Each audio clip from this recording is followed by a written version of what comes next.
Well, welcome back. Here we're making it 2 days in a row. It is day two of the full day two of the federal election campaign here in Canada. Dave Trafford with you, along with John Wright from Maru Opinion.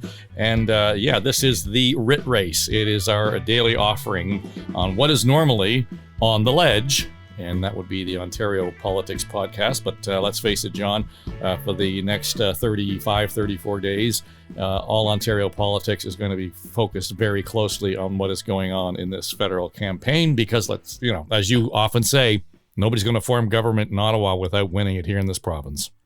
That's right. And we saw the Prime Minister actually in Ontario last night and today, last night in Coburg, where he got a bit of a rough reception. I mean, there were a lot of protesters organized, some interesting ones. They weren't just kind of anti-Trudeau. They were also some anti-vax people that were there. But nonetheless, walking down the main road in Coburg and bumping elbows, but being yelled at and drowned out with his candidate there. So again, something that we'll have to watch going on over time, but it looks organized to drown him out.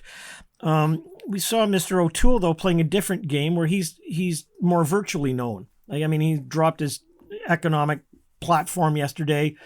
He's talking today about Afghanistan and about the GST holiday for December, but doing it not, in a community, but doing it there. We saw Jagmeet Singh, not in Ontario for sure, but in Coquitlam. That's where, his support wants to grow in British Columbia. And he was doing a presser about job growth in PPE textiles. And Anna May Paul makes an interesting debut. And I say that in the sense that she, I think, did her first streeter presser, if you want to call it that, at Regent Park in Toronto. She didn't talk anything about the environment, but really gave, a very impassioned view of our policies in Afghanistan and getting people out of there. That took up, a half hour or more. And she also was articulate in French. But I think if you were a Green Party member, you would have wondered, what press conference you were actually at, because there was nothing about the environment. So this might be a change in terms of where she's headed over the next 35 days to branch out into different areas. So that's kind of what happened in the last 24 hours. But I suspect that where the resonance is probably coming at the moment is, I suspect that O'Toole and Jagmeet Singh have got more traction than the Prime Minister. The Prime Minister was very distracted by the Afghanistan story, which keeps cutting through, and was kind of focused on, the old stuff that he's already presented, whereas the other two were moving into areas talking about affordability and about the economy, about people's pocketbooks. It's interesting you should say that, because as I was watching Anna May Paul in her briefing with the media, two things occurred to me. First was I thought she was very passionate and probably on point in terms of touching the nerve of Canadians in terms of how we generally feel about what's going on over there. And so the call for government to do something about it was important. That she would not recognize the Taliban as an official government was the other thing. I think the other side that kind of, laid bare was perhaps her inexperience in that area, in as much as, she was calling for the recall of Parliament. Well, it's been dissolved, and to actually do that would take some extraordinary event and that's not where we are. But I get her point. I mean, this is a situation where we're looking at a humanitarian crisis that we, to some degree, have contributed to in terms of being a force in Afghanistan. But more to her point is that we have known for the better part of 8 months since Joe Biden said, I'm going to withdraw troops from Afghanistan by September 11, 2021. Where were we in preparing to support those Afghans who supported the Canadians? And I think she makes a valid point there that the government wasn't just caught flat-footed because of the speed with which the Taliban proceeded into Kabul. They ignored that file. Mm-hmm. Yeah, and I would say that Kevin Newman, former broadcaster with Global News and with CTV, was very articulate in supporting a lot of the veterans who were trying to get close to 1,000 people out of there who had helped Canadians. And this has been going on for weeks. I mean, we literally had the former general in charge of Operation Medusa, Dave Fraser, and a series of other military people who were begging the government, putting letters out. We had the Conference of Defense Associations. There was a lot of stuff going on.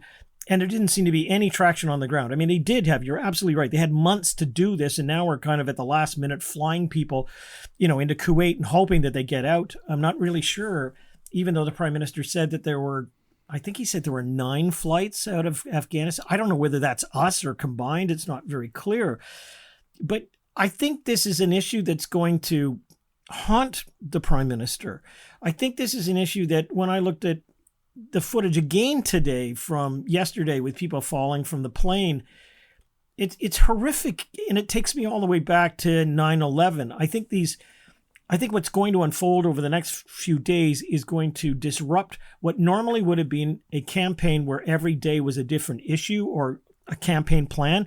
The Prime Minister is being asked every day, right off the top of what was supposed to be a presser on and a plank on, daycare for women, tying into getting them back to work when the pandemic is over, began with a long statement about Afghanistan, talking about his conversations with Hillary Clinton, all that sort of stuff. So it's going to throw that campaign off, I think, more than the other campaigns, because they have the ability in the other campaigns of saying, we sympathize with everything that's going on, but this really is the Prime Minister's issue, not ours. Well, one of the phrases that I often repeat that you have offered up over the years is that campaigns matter. And I can't remember. I mean, I'm sure it's happened in a fairly minor way, but I cannot remember a time when we've been in the middle of a campaign when the government of the day has been required to govern in a very decisive way. And that's what the Liberals are being called upon to do right now. They're being called upon to not only govern, but to create policy while we are not sitting, while we are running for an election. Now, again, it probably has happened in a smaller way. This is a fairly significant pressure on the Liberals that they would not have anticipated.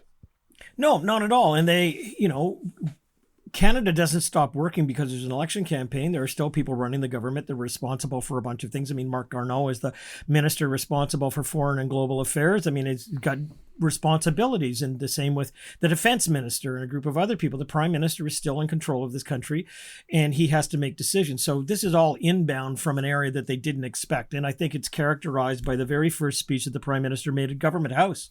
The first thing he started with was Afghanistan, and that's going to play out.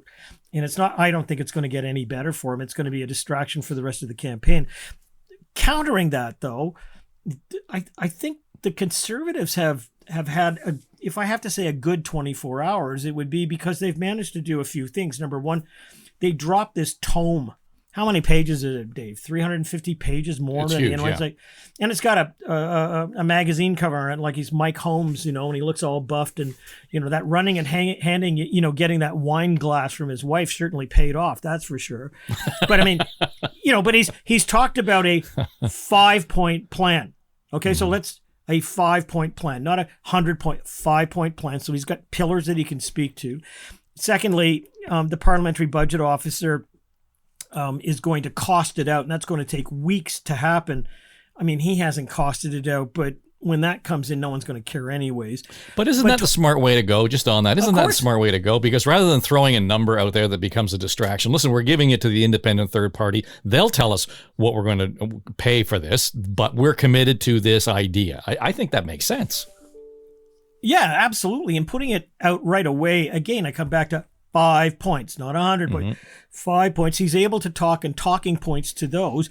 But he also the next day goes in and says, and we're going to have a GST holiday in December. So it's going to be great for you to, buy your Christmas presents. But boy, we really need a boost into the economy and get retailers. He's got this little fuzzy bear around his left shoulder.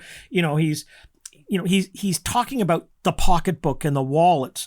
And he also, said that he's going to have a different approach to daycare, which is more tax credits for choice as opposed to, doing a big deal and ramping up the deficit to do that. So I think it's been a good couple of days. The other thing I noticed, though, Dave, is that Aaron O'Toole has a real habit in smiling a lot. I mean, he's got this look in his face that he can be delivering the worst news in the world and still have this upturned smile. And it's a bit unnerving. In the last 24 hours, and again, I'm not nitpicking or being cosmetic here, but that's changed. I mean, he's managed to be serious and look serious when he has to be, and to be very focused on how he's presenting things, and he's much better in conversation than he is, in terms of standing at the podium and delivering that way. Jagmeet Singh, though, I think we've got to watch him. I think he's not threatening. I think he's genuinely great on his feet. He doesn't need a speech or, something to drive him. And there he was talking about made in Canada solutions on PPE at a local textile factory in Coquitlam, talking about the investments that are made for families and also for the economy. So contrast the three right there, or the four. Anna May Paul, passionate about an issue. She could basically be the deputy leader of the NDP. Okay, let's just say it, put it over there. You got a nice package for 24 hours on the Conservatives, where they get a lot of work done and say, hey, you're going to save money. It's all about your wallets. We get the NDP, again, talking about families and investments, things like that. And then Mr. Trudeau, who's supposed to have called this election for a specific ballot question that I'm really not sure what it is at the moment, is heckled, interrupting his campaign about Afghanistan, talking about daycare, which is fine, but then introducing this weird phrase about that the Conservatives should be more concerned about a she session and a she recovery. I get it. It's the semantics of playing the words, but it's cute in it. Everybody went, huh? So, and then the vaccinations, it's kind of playing into that. So I'd have to say for the first full day on the campaign trail, Trudeau gets maybe a C+. Jagmeet and O'Toole get a B+. Anna May Paul, if she's working for the Green Party, probably gets a C, but if she's working for Jagmeet's party, she probably gets a B+ as well. Well, and that's the issue, right? I mean, you start looking at the amount of oxygen that the Green Party is going to consume in national media. My guess is that first briefing might be the peak of any real coverage that she gets, besides the debates, because, quite frankly, and we've talked about this a lot, they've self-immolated well before this election was even called. So where they had an opportunity to sort of cut the grass on the left, and be seen as maybe even a good place to park your vote, I think a lot of people have kind of walked away from that already. Yeah, the issue with the Green Party is, and you're absolutely right, they've decimated themselves. She has no ability. Like you'd say, where she should have been? She should have been up north where there's a fire in the background. There's smoke in a city and people are being evacuated, and she's there saying, look at the consequences. She doesn't have two nickels to rub together to get on a plane and fly there. I mean, she can't go anywhere except Regent Park in Toronto. And where you would go in Regent Park is to talk to things such as disparity, income, racial disparity, a whole series of other things. She instead is talking about Afghanistan. So, I mean, there's real issues here about the relevance of the party. And I think for those people who wanted to, maybe vote for the party, the Green Party, but wanted them to broaden their base, I think she's going to do that. But it's so abrupt. I mean, we're not talking about the environment. We're talking about people in a far-off land and about the emergency recall of Parliament. As I said, if she were the deputy leader of the NDP, I think we'd be in a different situation. So let me just take us back to a couple things we touched on yesterday, though, and you've already alluded to them in comments you've made. To what extent do you think that this fight is going to be won in the war rooms or at the kitchen table? And when I say that, in the war rooms of the parties, because you noted that, I guess the first right out of the gate, where the Conservatives had sort of that misstep on the conversation around vaccines. They made the shift in a hurry. You made the subtle observation about O'Toole not being quite as smiley. That wasn't something necessarily that happens as a result of his own self-awareness. There's somebody in the war room that said, hey, you might want to back off on that a little bit. On the other hand, you've got the liberal leaders using phrases like the she session and she recovery. That comes out of the war room. And, they're kind of they're betting on these things. You've got Jagmeet Singh talking about PPE, but not only PPE vis-a-vis the pandemic, but made in Canada. And say what you will about Anna May Paul, she at least has touched a nerve in terms of how Canadians are responding to what's going on in Afghanistan, particularly for women and young girls. So those are war room discussions and focus points, I think. And early on, when we really don't have a ballot question, it sounds to me like they got a whole lot more influence than they might otherwise have. Well, but you raised some good points, and that is the absence of a firm ballot question that frames the election for that party. I mean, again, the government and the prime minister controls the agenda. They control the timing. They control everything. And what I've noticed with the Liberals, and I don't want to be criticized by, for people thinking I'm partisan in this, but they look really lazy. I mean, they've taken the playbook from 2019 and they've brought it forward into 2021, and they've kind of gone, here it is. It's more of the same. Vote for us, and we're going to give the opportunity for the other guys to chime in on it. And then at the end of the day, you get to choose who you want. And we hope it's us. I mean, that is the campaign. There's nothing new. I mean, the other thing they've done is they've gone out, and maybe that the childcare issue will have more traction than we think, but they've already baked it in. I mean, they're not saying we're going to, if you give us a mandate, we're going to do this. They've done the deals. And the question is whether or not the Conservatives will allow it to go through. They've already said, well, we probably won't. We'll give more choice through a tax credit. But I don't see anything new that the Prime Minister was saying today in his press conference. I didn't see anything new that he was saying on the streets of Coburg. I saw it as kind of same old, except that he's being interrupted by Afghanistan. And I don't see a theme. I don't see a pocketbook. I don't see something looking forward. I see something that's kind of standing still and a bit lazy. So again, I wonder, I don't know whether their war room is able to respond to some of these things if in fact there's no central ballot question, because that's what everything should pivot around. And I think it's becoming clear that the other two, the Liberals and the Conservatives and the NDP actually have a very focused way of approaching the campaign. Anna May Paul it'll be in her own mind, but she'll be focused.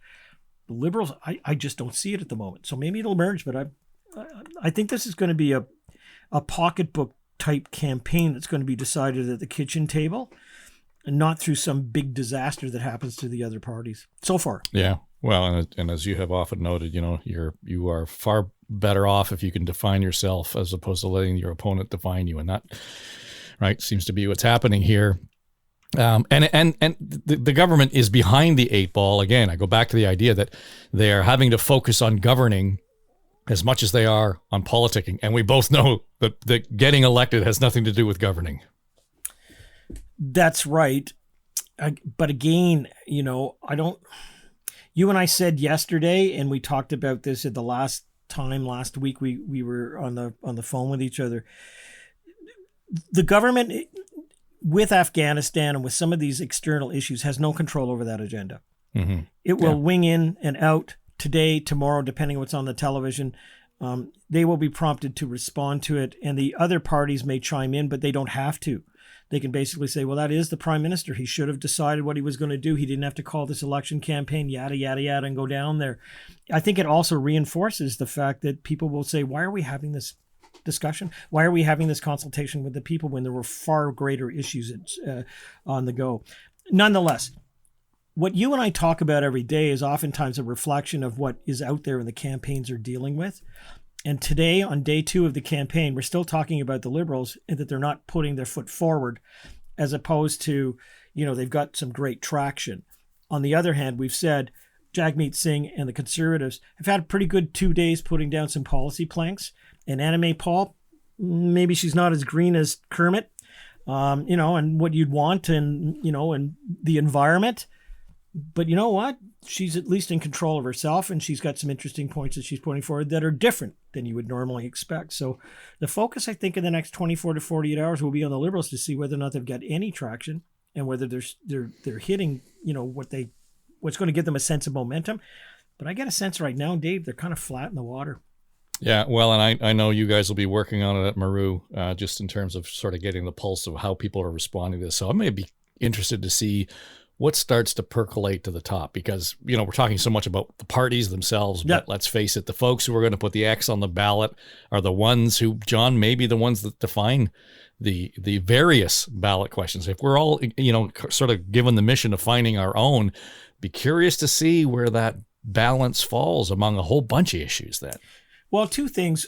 One is that you and I know one of the candidates who was on News Talk 1010, Melissa Landsman. And yes, granted, she's a conservative, and yes, she's in Thornhill, and she's knocked on 30,000 doors. But I did ask her when we were waiting to be interviewed the other day on News Talk 1010, I said, what are you finding at the doors? And she said, it's all a very personal issue. And I said, what do you mean by that? And she says, each person is seeming to own their own issue, as opposed to there's 2 or 3 things that really matter to them. And I thought that was very instructive, because if that's happening in her riding, it's then going to be happening in other ridings. And that's a dangerous sign for a government who's called an election, because it means that, just as you've just said here, the people themselves are going to determine the ballot question, as opposed to the person who's called the election and said, this is what it's about. And I suspect that in the polling that we're going to do over the next 48 hours, and we're going to ask those questions, what are the issues that you think are going to shape your ballot choice? We may find something very different than what the Liberals had hoped it would be. So let's find out when we get the results in. Indeed, looking forward to that. Thank you, John. John Wright. I'm Dave Trafford. This is day 2 of the Writ Race. It's an Eye Contact podcast.